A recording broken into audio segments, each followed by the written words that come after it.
Darlleniad o 2 Corinthiaid. A dyma ni'n argyhoeddiad ni. Mae'n un dyn wedi marw dros bawb, ac felly mae pawb wedi marw. Mae wedi marw dros bawb mwyn i'r rai sy'n cael bywyd tragwyddol beidio byw i blesur nhw eu hunain o hyn allan. Mae nhw i fyw i blesur un fuodd farw drostyn nhw a chael i godi yn ôl yn fyw eto. O feistre ac athro doethyneb, roddwr pob rhinwedd, athro anestyriol ac amddiffynwr y llawd.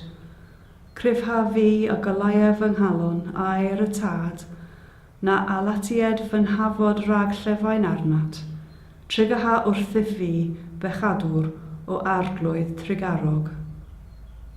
Holl alluog dad, a datgyddiwyd dy fab mewn mewredd cyn iddo ddioddefau angau ar y groes. Dyro i ni ras i ganfod ei ogoniant, fel y cawn ein cryfhau iddo ddioddef gydag ef, a newid o ogoniant i ogoniant i fod yn debyg iddo ef, sy'n fyw ac yn ternasu gyda thi yr un dod ar ysbryd glân, yn un Duw yn awr a hyd byth. Amen. O Dduw ein tad, yr wyt ti'n ein harwain ni ar hyd llwybrau cyfarwydd ac angyfarwydd. Disg dy eglwys yn ein esgobaeth ti ddewi, i fyw newyddion da i roddwydd i ni yn Iesu Grist ein harglwydd a'n gwiredwr. Gwna ni'n oleuni yn dy fyd di ac a gyfoga ni i fod yn partneriaid yn dy genhedlaeth di, fel y bydd eraill yn dod o hyd i'r ffordd at y ti. Amen.